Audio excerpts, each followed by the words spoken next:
कारक के कितने भेद होते हैं ये आपको बताना है। तो मॉक टेस्ट लगाइए, आप लोग कॉपी पेन लेके बैठ जाइए। दोस्तों इसका राइट आंसर क्या हो जाएगा, ऑप्शन नंबर डी यानी कि 8। टोटल कारक के कितने भेद होते हैं, 8 भेद होते हैं। नेक्स्ट सवाल पे चलते हैं। दूसरा सवाल है आपका, निम्न में कौन सा वाक्य शुद्ध है ये आपको बताना है। पंडित नेहरू ने सोचा था स्वतंत्रता मिलते ही भारत की गरीबी का अंत हो जाएगा, तब शायद वह अवश्य आएगा। यह बात कोई को मत कहना, सड़क में भीड़ जुट गई। आपको शुद्ध बताना है। तो इसमें बाकी 3 जो है अशुद्ध है, 1 शुद्ध है। आपका ऑप्शन जो है ए करेक्ट हो जाएगा। यह शुद्ध वाक्य है। पंडित नेहरू ने सोचा था स्वतंत्रता मिलते ही भारत की गरीबी का अंत हो जाएगा। यह जो क्या है एक शुद्ध वाक्य है। नेक्स्ट सवाल पे चलते हैं। तीसरा सवाल है दोस्तों आपका, पत्थर कुछ और मुलायम हो गया, इस पंक्ति में कौन सा अलंकार है। बहुत अलंकार पूछा जाता है, अलंकार जरूर आप लोग देख लीजिएगा। तो दोस्तों इसका राइट आंसर लगेगा ऑप्शन नंबर बी यानी कि विरोधाभास अलंकार है। ठीक है, नेक्स्ट सवाल पे चलते हैं। चौथा सवाल है, काव्य के शब्द और अर्थ में चमत्कार ला दे उसे साहित्य का डैश कहा जाता है। साहित्य में उसे क्या कहा जाता है ये आपको बताना है। तो दोस्तों इसका राइट आंसर लगाइएगा ऑप्शन नंबर बी यानी कि उसे ही अलंकार कहा जाता है। नेक्स्ट सवाल पे चलते हैं। 5वां सवाल है आपका, संज्ञा के कार्य करने वाला पद समूह को क्या कहते हैं ये आपको बताना है। तो दोस्तों इसका राइट आंसर लगाइएगा ऑप्शन नंबर ए यानी कि संज्ञा पदबंध कहते हैं। संज्ञा के कार्य करने वाला पद समूह को क्या कहते हैं, संज्ञा पदबंध कहते हैं। तो आपका ऑप्शन ए करेक्ट हो जाएगा। नेक्स्ट सवाल पे चलते हैं। 6 नंबर का सवाल है, जो रहीम गति दीप की कुल कपूत गति सोए, 12 उजियारे करे बड़े अंधेरो होए। कह रहा है इस पंक्ति में कौन सा अलंकार है ये आपको बताना है। तो दोस्तों इसका राइट आंसर लगेगा ऑप्शन नंबर बी सलेस अलंकार है। ठीक है, 6 का कौन सा आंसर हो जाएगा, बी यानी कि सलेस अलंकार है इसमें। नेक्स्ट सवाल पे चलते हैं। 7वां सवाल है आपका, रस सिद्धांत के प्रवर्तक कौन है। रस सिद्धांत के प्रवर्तक कौन है ये आपको बताना है। तो दोस्तों इसका राइट आंसर लगेगा आपका ऑप्शन सी करेक्ट हो जाएगा यानी कि भरत मुनि। ठीक है, याद रखिएगा रस सिद्धांत के प्रवर्तक कौन है, भरत मुनि। तो आपका ऑप्शन सी करेक्ट हो जाएगा। नेक्स्ट सवाल पे चलते हैं। 8वां सवाल है आपका, अपलक नभ नील नयन विशाल में अलंकार कौन सा ये आपको बताना है। तो दोस्तों इसका राइट आंसर लगाइएगा आपका ऑप्शन डी करेक्ट हो जाएगा यानी कि इनमें से कोई नहीं। ठीक है, अनुप्रास यमक उपमा ये इनमें से कोई भी अलंकार इसमें नहीं है। अपलक नभ नील नयन विशाल इसमें जो है इन तीनों में से कोई भी अलंकार इसमें शामिल नहीं है। नेक्स्ट सवाल पे चलते हैं। 9 नंबर का सवाल है आपका, इनमें से कौन सा वाक्य अशुद्ध है ये आपको बताना है। इस पर अशुद्ध वाक्य पहचानना है। गया में कई दर्शनीय स्थल देखने योग्य हैं, प्रधानमंत्री जनता के लिए कल्याण के लिए कार्य कर रहे हैं, धीरे धीरे ध्यान से चलो, यह पुस्तक आपको कहाँ मिली। इनमें से आपको अशुद्ध पहचानना है। तो दोस्तों इसका राइट आंसर लगेगा आपका जो है ऑप्शन ए करेक्ट हो जाएगा यानी कि गया में कई दर्शनीय स्थल देखने योग्य है। यह आपका एक इनकरेक्ट वाक्य है। आपको बता दें हम लोग मॉक टेस्ट लगाने से ज़्यादा हम लोग इस पर चर्चा नहीं करते हैं, और ना बताने भिड़ गए तो फिर समय ज़्यादा लग जाएगा, है ना। वज्रा युद्ध में कौन सा समास है ये आपको बताना है। वज्रा युद्ध में कौन सा समास है। तो दोस्तों इसका राइट आंसर होगा ऑप्शन नंबर डी बहुव्रीहि समास है। ठीक है, वज्रा युद्ध में कौन सा समास है, बहुव्रीहि समास है। अगले सवाल पे चलते हैं और आपका अगला सवाल यहाँ से स्टार्ट होगा। 11 नंबर का सवाल है। सवाल कहा गया है कि तेजस एक्सप्रेस हवा से बातें करती है।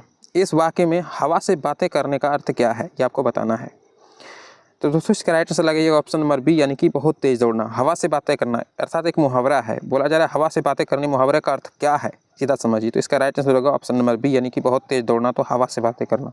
ठीक है, नेक्स्ट सवाल पे चलते हैं। 12 नंबर का सवाल है आपका यहाँ पे, इनमें से कौन सा वाक्य अशुद्ध है। आपको फिर से अशुद्ध वाक्य पकड़ना है।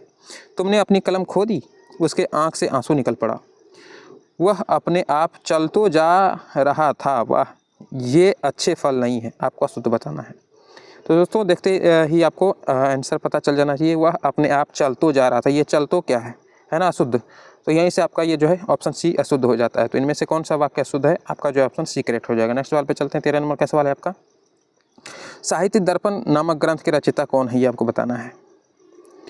तो दोस्तों इसका राइट आंसर लगेगा ऑप्शन नंबर बी यानी कि आचार्य विश्वनाथ। ठीक है, आचार्य विश्वनाथ जो है साहित्य दर्पण नामक ग्रंथ के रचयिता हैं।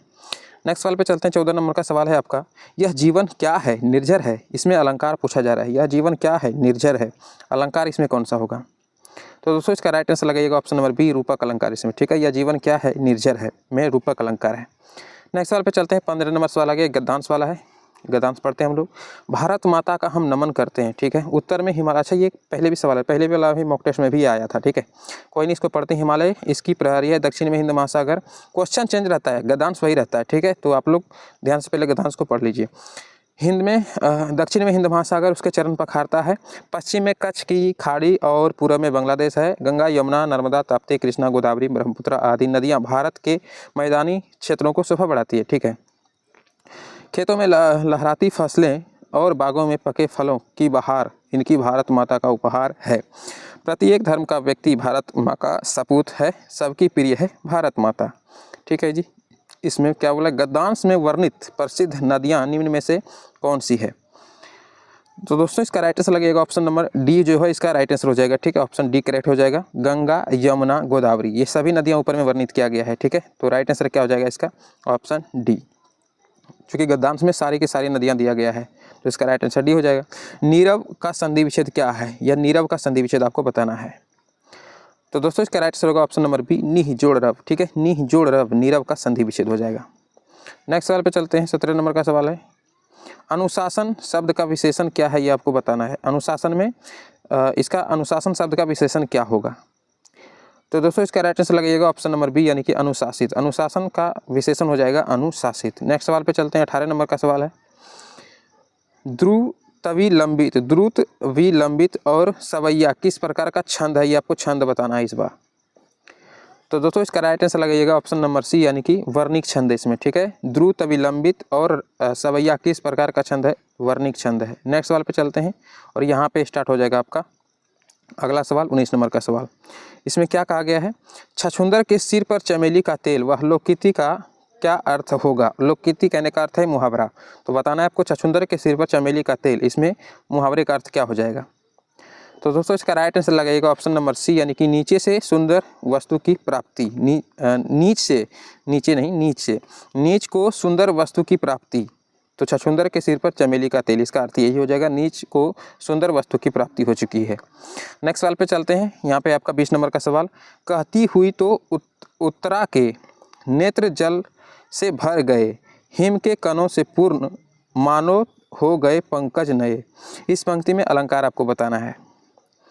तो दोस्तों इसका राइट आंसर होगा ऑप्शन नंबर बी यानी कि उत्प्रेक्षा अलंकार है इसमें। ठीक है, उत्प्रेक्षा नामक अलंकार। नेक्स्ट सवाल पे चलते हैं। 21 नंबर का सवाल है आपका, घर बसाना मुहावरे का अर्थ क्या है? घर बसाना मुहावरे का अर्थ सही अर्थ क्या होगा? तो दोस्तों इसका राइट आंसर लगाइएगा ऑप्शन नंबर डी यानी कि विवाह करना। घर बसाना मुहावरे का सही अर्थ क्या है? यहाँ पे क्या है? घर बनाना, घर तोड़ना, अविवाहित रहना। तो ऑप्शन के हिसाब से क्या हो जाएगा? विवाह करना जो है करेक्ट हो जाएगा। नेक्स्ट सवाल पे चलते हैं। 22 नंबर का सवाल है, रेखा मेहंदी लगाई जाती है, रेखा द्वारा मेहंदी लगाई जाती है, कौन सा वाच्य है? इसमें वाच्य बताना है आपको।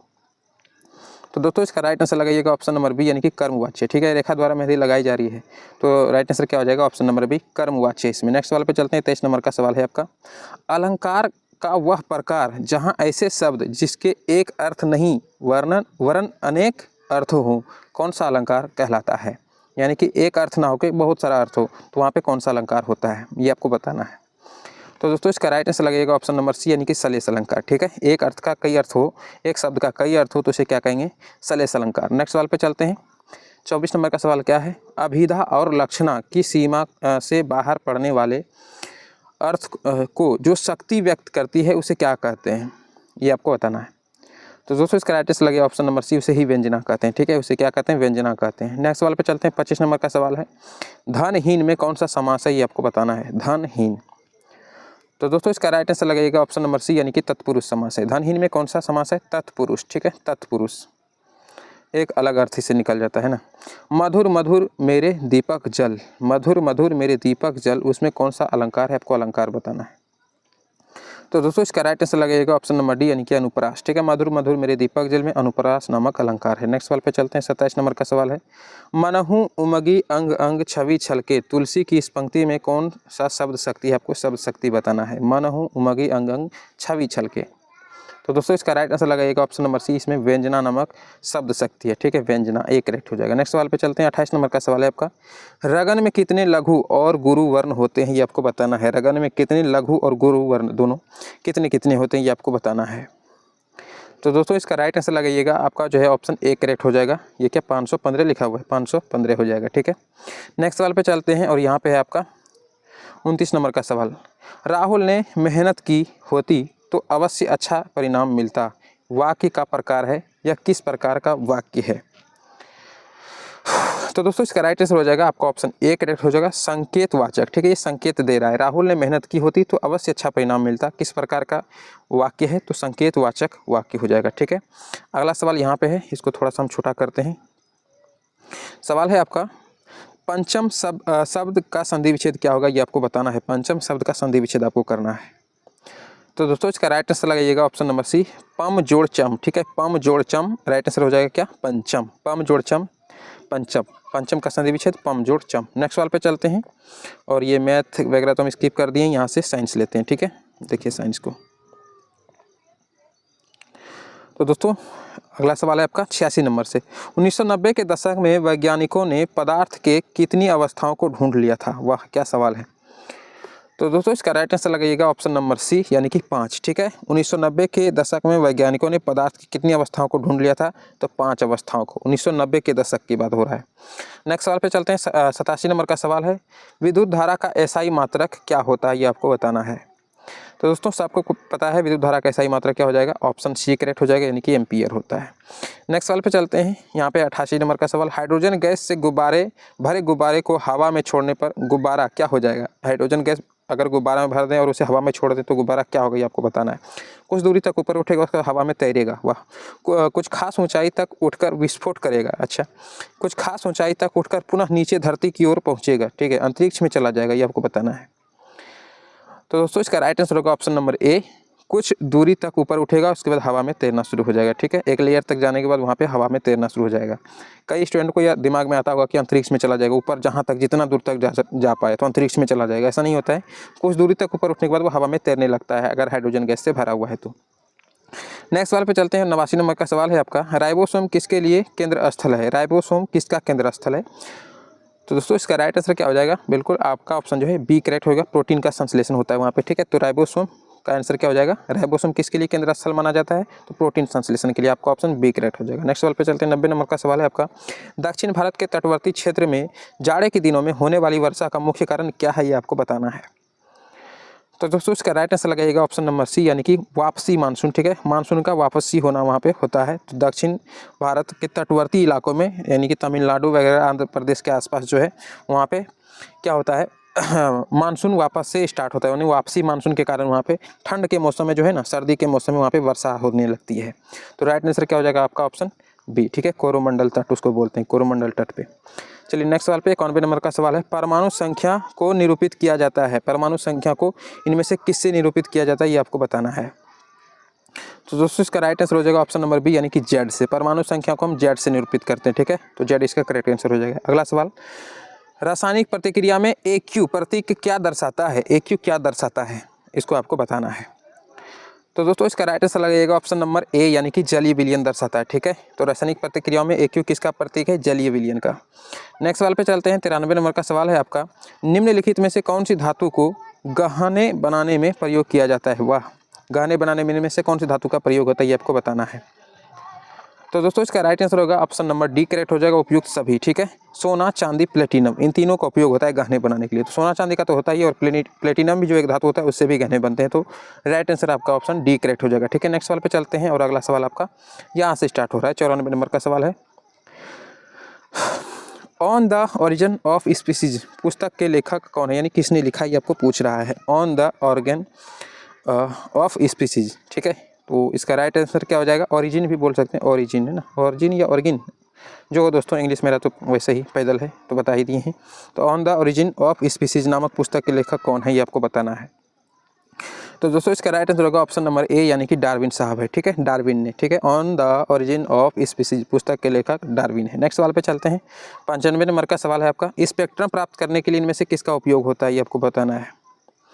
तो राइट आंसर प्रिज्म होगा। पिछले जो शुरुआत का जो शायद फर्स्ट वाला था ना, उसमें भी आया था ये वाला सवाल, फर्स्ट जो मॉक टेस्ट हम लोग लगा रहे थे। स्पेक्ट्रम प्राप्त करने के लिए हम लोग प्रिज्म का उपयोग करते हैं। नेक्स्ट सवाल पे चलते हैं। 96 नंबर का सवाल है, चाल समय ग्राफ के ढाल से प्राप्त किया जाता है।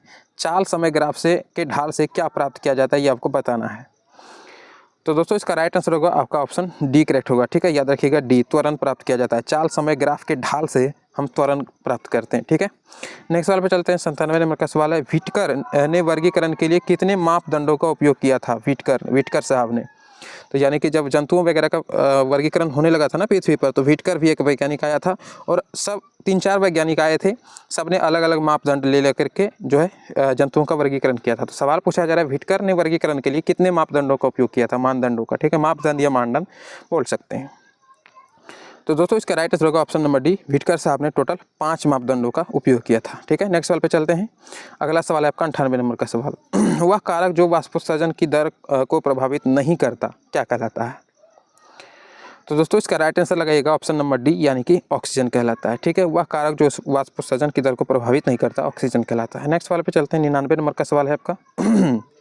अगर किसी ध्वनि तरंग की चाल 340 मीटर सेकेंड हो तथा आवृत्ति 1700 हर्ट्ज हो तो तरंग दैर्घ्य यानी कि लैम्डा का मान क्या होगा, है ना। इसको उल्टा जो वाई होता है उसे लैम्डा बोलते हैं। इसका मान सेंटीमीटर में क्या होगा ये आपको बताना है। तो इसका फिजिक्स का न्यूमेरिकल का सवाल है और आप लोग को पहले भी बताए थे, तो न्यूमेरिकल जरूर देख लीजिएगा। फिजिक्स केमिस्ट्री दोनों में न्यूमेरिकल आता है, तो दोनों का जरूर देख लीजिएगा।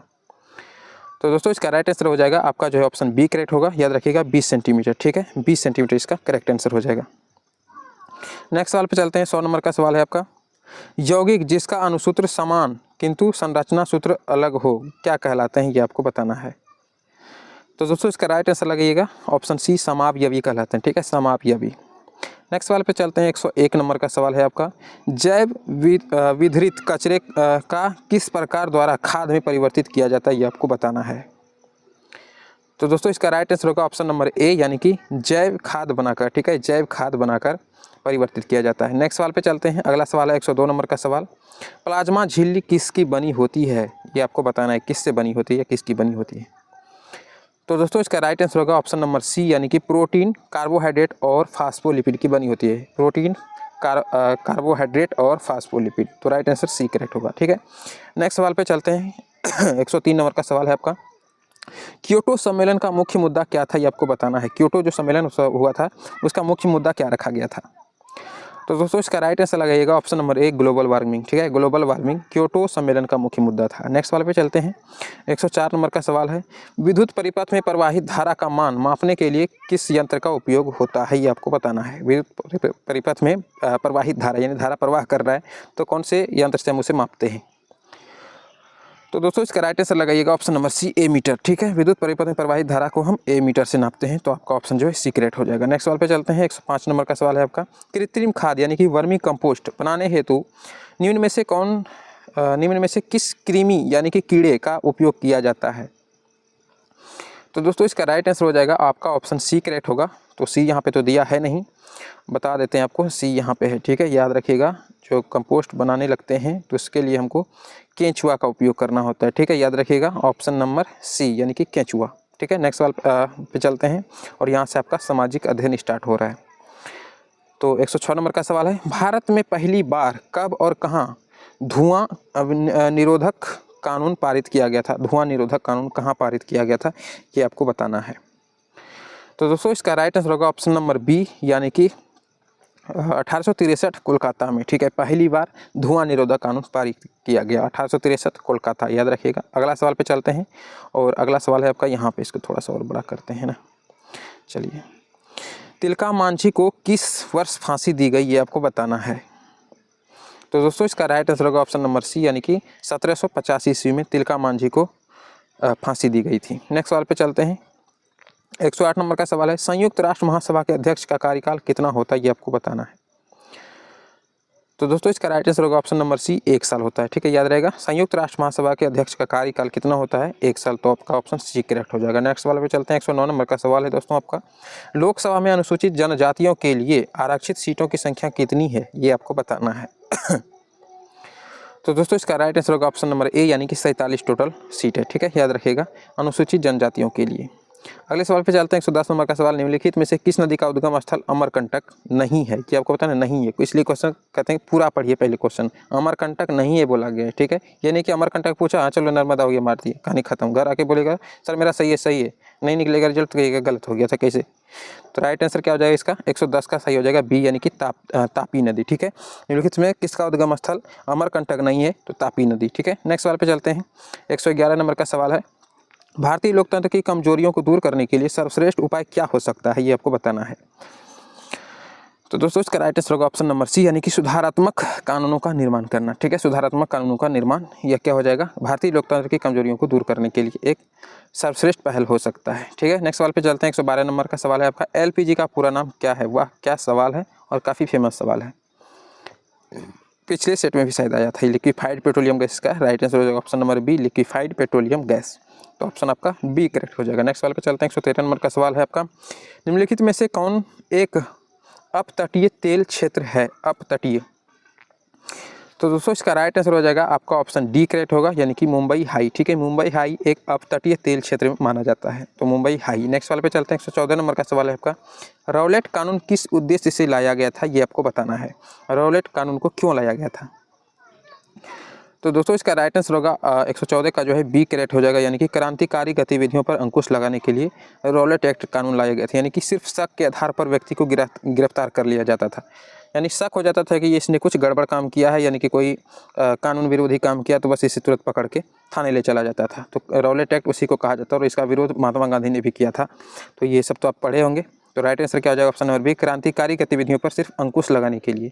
तो राइट आंसर क्या हो जाएगा आपका? Option B. नेक्स्ट सवाल पे चलते हैं। 115 नंबर का सवाल है, इनमें से कौन सा वृक्ष पर्वतीय वन में पाया जाता है? ये आपको बताना है। इनमें से कौन सा वृक्ष पर्वतीय वन में पाया जाता है? तो दोस्तों इसका राइट आंसर होगा ऑप्शन नंबर ए, यानी कि चेस्टनट। ठीक है, चेस्टनट जो है वृक्ष जो है पर्वतीय वन में पाया जाता है। चेस्टनट एक वृक्ष का नाम है। ठीक है, याद रखिएगा, एक वृक्ष है चेस्टनट जो पर्वतीय वन में पाया जाता है। और अगले सवाल पे चलते हैं। अगला सवाल आपका यहाँ से शुरू हो रहा है, इसको थोड़ा सा हम इधर लेते हैं।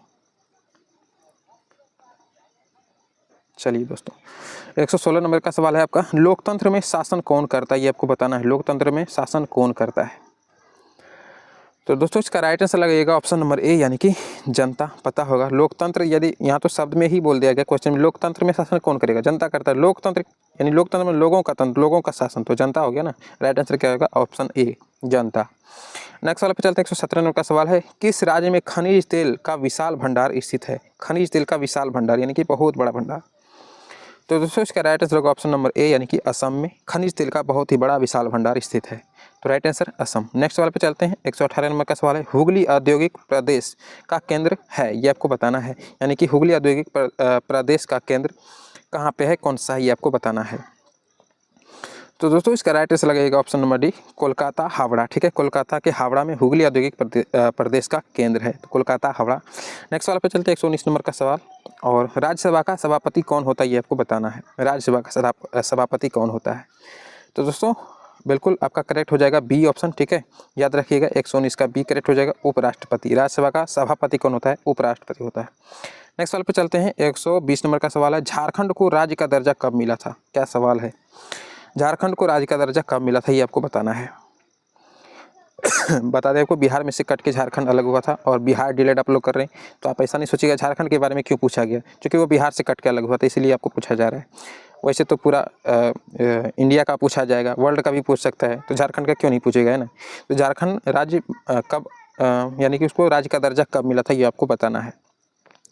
दोस्तों इसका right answer option number B correct कीजिएगा, 15 नवंबर 2000 को। 15 नवंबर 2000 ईस्वी को झारखंड को एक राज्य का दर्जा मिल गया था। नेक्स्ट सवाल पे चलते हैं, और यहाँ पे आपका 121 नंबर का सवाल है आपका, निम्नलिखित में से कौन सा फसल का एक मौसम नहीं है? फसल का मौसम नहीं है, यानी कि सर्दी, खरीफ, रबी, ज़ैद, ये आपको फसल का मौसम कौन सा नहीं है? तो दोस्तों इसका राइट आंसर लगेगा आपका ऑप्शन ए करेक्ट हो जाएगा, यानी कि सर्दी। निम्नलिखित में कौन फसल का एक मौसम नहीं है? तो सर्दी फसल का एक मौसम नहीं है। ठीक है, तो सर्दी करेक्ट हो जाएगा। नेक्स्ट सवाल पे चलते हैं। 122 नंबर का सवाल है आपका, राज्यसभा के सदस्य का कार्यकाल कितने वर्ष का होता है? ये आपको बताना है। राज्यसभा के सदस्य का कार्यकाल कितने वर्षों का होता है? तो दोस्तों इसका राइट आंसर होगा ऑप्शन नंबर सी, यानी कि 6 वर्षों का होता है। तो 122 का आंसर सी करेक्ट हो जाएगा। नेक्स्ट सवाल पे चलते हैं। 123 नंबर का सवाल है, निम्नलिखित में से कौन एशिया की सबसे बड़ा ताजे पानी का झील है? ये आपको बताना है। एशिया का सबसे बड़ा ताजे पानी का झील कौन सा, ये आपको बताना है।